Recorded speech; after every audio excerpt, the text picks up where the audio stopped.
And we're rolling. So today's the 7th of September, 2023. And just out for a cruise, as I like to do.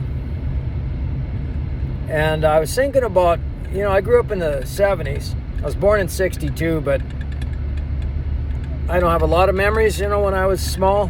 Some, when I went and saw the glacier and the Columbia ice fields when I was like 6.5, I remember that pretty clearly. And a few holidays that we went on and so on. But really my formative years were in the 70s. And my next brother to me was 6 years older than me. So I remember he got a really nice stereo in his room downstairs. And I could overhear him, he had the Beatles, which I never really liked the Beatles when I was a kid. I liked other bands, but the Beatles, I like them now, some of their music, but anyway, he had that record by Cheech and Chong, and if you're old enough, you'll remember it, and he had it on vinyl. I ended up got that record on vinyl too. And that was Cheech Marin and Tommy Chong. And Tommy Chong was from Vancouver, I'm pretty sure. And of course, he had the little glasses. It kind of looked like Lennon, kind of long hair.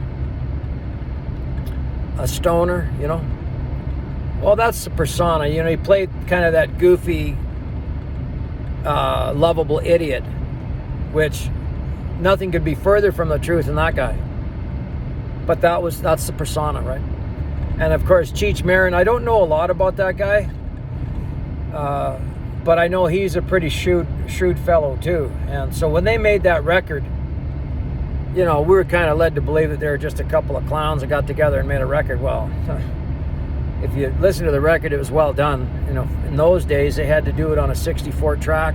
They probably performed all those, those skits that they did live on the floor. And they had to add, sound effects and everything. Some of them were pretty funny, I gotta say. Some of their little jokes, like the one, he says, well, I used to smoke 40 packs of cigarettes a day. But ever since I lost one of my lungs, I cut my smoking in half. That was one of their little jokes they did. And the other one was, walk up to the man in that standard station and say, where the hell am I? El Monte Slim. It's a little... So anyway, they had some pretty funny ones. But my point isn't to talk about how funny Cheech and Chong was. I watched the Up in Smoke, A Van Made of Dope, and they got Sergeant Stadenko to convert over to being a stoner, eating lots of pizza and stuff. That was pretty funny too. And The Van Made of Dope, well, that's not, I kind of thought that was really funny then, but now, you look back in the 1930s, Henry Ford actually made a car out of hemp fiberglass. So there you go. That was a little different, of course. But my point is with Cheech and Chong was to push there was by these elites, these globalists, they've been pushing drug use on people for many, many years. And they say it started with the Vietnam War. I think it started before that, but the Vietnam War really opened that up. And then, of course, Cheech and Chong were right at the end of that. Vietnam War ended in the 70s. But they kind of brought that long-haired drug culture into the mainstream. That was their job, okay? Was to bring that, because even after, a lot of soldiers were coming back and they were addicts and things, and American people, their, families and the parents saw their children, what was going on. They knew it was a bad problem. So in order to bring that really into the mainstream, you needed entertainers like Cheech and Chong. And they really, they was just, their humor was, quite a lot of it was pretty raunchy, for that day, for that era even, in the free sex and free love era, it was pretty racy. But they got their point across, and the whole point was to normalize drugs and normalize that whole idea. And pretty soon in the 70s, everybody had long hair. It used to be, if you had long hair, there's something wrong with you. And then all of a sudden it became a big thing. Even Johnny Cash had long hair. You know, he had it kind of the way of 70s kind of hairdo, right? Just kind of shows you that, you know, all this stuff, fashion, hairdos, all that, the drug culture is all introduced to us, right? I mean, look at tattoos and piercings. That's all over the place. I noticed tattoos aren't quite as big as they were a few years ago, but still a lot of people get them.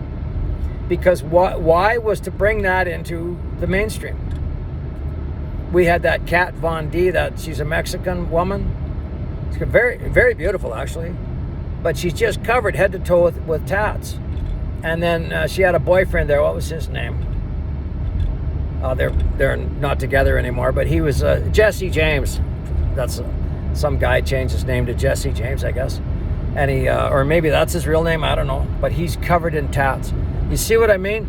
You got to be careful with with what you see and what you expose your mind to, because like a friend of mine said about the Bible one time to me, he says, "Oh, that's just brainwashing." And I learned, one thing I learned is not to argue with people. And I said, yeah, I guess you could call it brainwashing, because it is. I said, you read the newspapers? He goes, yeah. I said, that's brainwashing. He goes, no, it's not. That's the news. I said, yeah, but the editor of the news decides what you're going to hear and what you're going to see. Oh, somebody coming down the road here. So I said, you know, you just choose your own brainwashing. If you want to read the papers and watch the TV all the time, go ahead. Wash your brain with that. Or wash your brain with something else. But it doesn't matter what's washing your brain. There's always something washing your brain, I guess is what I'm trying to say. So you choose. It's just like, you know, you might have some friends that really aren't good friends. Well, why are they your friends? You can choose that. It doesn't mean to have to say to them, okay, get lost, don't come back around. No, you just kind of move them out into your outer circle and get the friends around you that you want to have around you. You know, people that are going your way, right? Let's say you're a kid going to university and you want to be an engineer. Well, you want to hang around with other kids that want to be engineers. And a professor that's an engineering professor, and you know, that's how you're going to get there, right? It's the way it is for anything. But getting back to Cheech and Chong, I just wanted to point that out to people that, you know, their real job, that's why they get paid so much money, is to bring these things like the drug culture into the mainstream. Because it wasn't just smoking weed and stuff. They were into cocaine. They had it all in their stuff, right? Because nowadays, you know, pot and all that stuff, that's all passe anyway. That's, you know, anybody can grow it in their backyard. It's no big deal. But the whole idea is to get that drug culture so that they can get market penetration. And that's what was done with the opioids too. One pharmaceutical company was sacrificed. So what? The opioids will create absolutely billions and billions of dollars a year for the ones that produce it. Even so what that one company got sued into oblivion for all sorts of malfeasance. Big deal. None of them went to jail. They'll bankrupt that company and they'll just go in and start another one. That's how it works. Do it all the time. That's the whole idea. And Hollywood is a big promoter of that.